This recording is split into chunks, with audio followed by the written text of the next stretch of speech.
जय माता दी दोस्तों। आज का प्रश्न है, सपने में गंगा के दर्शन होने का क्या अर्थ है। गंगा का मतलब माता गंगा नदी, क्या अर्थ है, वह क्या मतलब है। अगर आप सपने में अगर गंगा मैया के दर्शन करते हैं तो ये स्वप्न बहुत ही दुर्लभ है।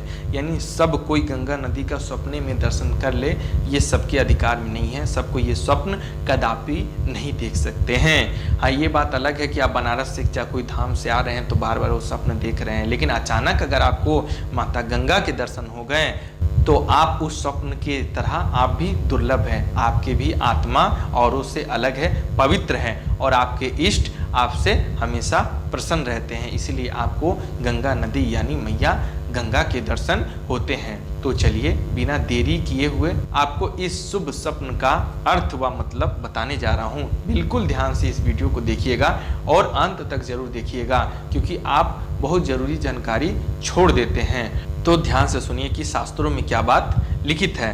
तो सुनिए, इसमें लिखित है, गंगा के दर्शन स्वप्न में होना दुर्लभ है, पर अगर हो जाए तो जीवन शेष और सुखमय बीतने की संभावना है।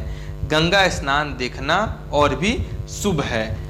तो सुना आप सभी ने कि अगर आप स्वप्न में गंगा मैया का दर्शन करते हैं तो आपकी बची हुई जिंदगी, यानी जो भी आप जी चुके हैं, अब से जो जिंदगी बची हुई है, जो अवधि काल आपके जीवन की बची हुई है, वो जीवन सुखमय हो जाएगा। ऐसा मैं नहीं, ऐसा शास्त्रों में लिखित है। और अगर आप गंगा स्नान देखते हैं तो वो और भी शुभ माना गया है कि गंगा में स्वयं को स्नान करते हुए देख रहे हैं तो और भी शुभ फल माना गया है। जीवन तो सुखमय होता ही होता है, साथ ही आप जो भी इष्ट की आराधना करते हैं, चाहे वो देवी रूप में हो, चाहे वो परमपिता परमेश्वर के रूप में हो, आपको आपके इष्ट की पूरी कृपा बनी रहती है। मैया गंगा के दर्शन होना बहुत ही दुर्लभ है। इंसान जीवन में इतना व्यस्त हो गया है कि गंगा नदी में स्नान करने का समय किसी के पास नहीं है। लेकिन अगर आप सपने में ही अगर गंगा नदी के स्नान करते हुए देखते हैं या केवल मात्र नदी ही देख लेते हैं स्वप्न में, तो आपका शुभ संकेत, शुभ फल, आपका जीवन सुखमय होने वाला है। ये बिल्कुल दुर्लभ स्वप्न है। सभी मनुष्य के भाग्य में मैया गंगा नहीं आती है। तो ये बात आप जान लीजिएगा।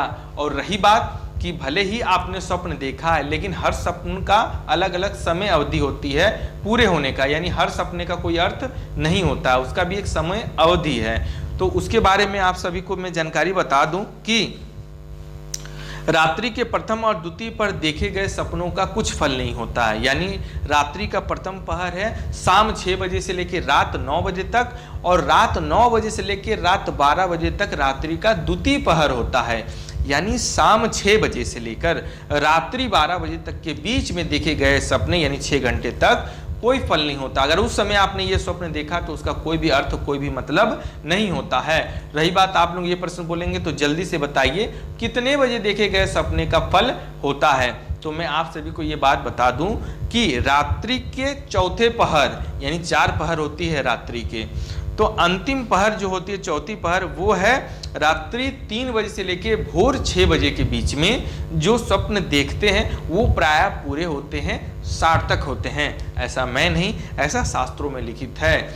और एक विशेष जानकारी मैं आप सभी को बता दूं कि इसमें लिखित है कि वैज्ञानिकों की शोध के अनुसार ऐसा पाया गया है कि सपने का खान पान पे बहुत ही गहरा प्रभाव पड़ता है। यानी जो मांस, मछली इत्यादि का सेवन करते हैं उसके देखे गए सपने प्रायः पूरे नहीं होते हैं, निष्फल होते हैं, उसका कोई भी अर्थ नहीं होता है। और रही बात कि किसका अर्थ होता है, किस स्वप्न का फल मिलता है, तो इसमें लिखित है कि हल्का सात्विक निरामिष भोजन, यानी शाकाहारी भोजन करने वाले मनुष्य के ही सपने प्रायः पूरे होते हैं, सार्थक होते हैं। ऐसा मैं नहीं, ऐसा शास्त्रों में लिखित है। बाद में ये नहीं कहिएगा कि कोई भी मनगढ़ंत बात मैं आप सभी को बता दे रहा हूँ। इस शास्त्र का नाम है स्वप्न विद्या। अगर आपको न विश्वास हो तो मार्केट से खरीद के स्वयं पढ़ लीजिएगा।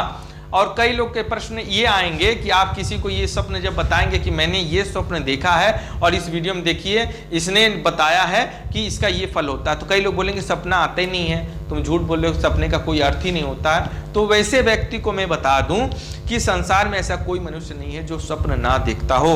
वो बात अलग है कि निद्रा टूटने के बाद कुछ याद नहीं रहता, वो भी स्मृति के कारण यानी याददाश्त कमजोर होने के कारण।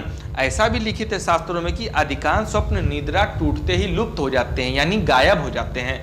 यानी कई बार आपने देखा है, लेकिन जब आप स्वयं उठे हैं तब आपके जो सपना देखा गया है वो लुप्त हो जाते हैं, गायब हो जाते हैं। आप भूल जाते हैं कि मैंने कोई स्वप्न देखा है। लेकिन इसका ये अर्थ नहीं होता है कि आपने स्वप्न नहीं देखा, चाहे आपके करीबी कोई स्वप्न देखते नहीं है। इस बात को मानने की जरूरत नहीं है। उनको जो भी देखना है चाहे सुनना है उसको सुनने दीजिए, भले माने चाहे नहीं माने, लेकिन जो शास्त्रों में लिखित है वो बातें तो आपको माननी ही होगी। अगर ये जानकारी आप सभी को पसंद आई हो तो चैनल को सब्सक्राइब जरूर करिएगा। धन्यवाद। जय माता दी।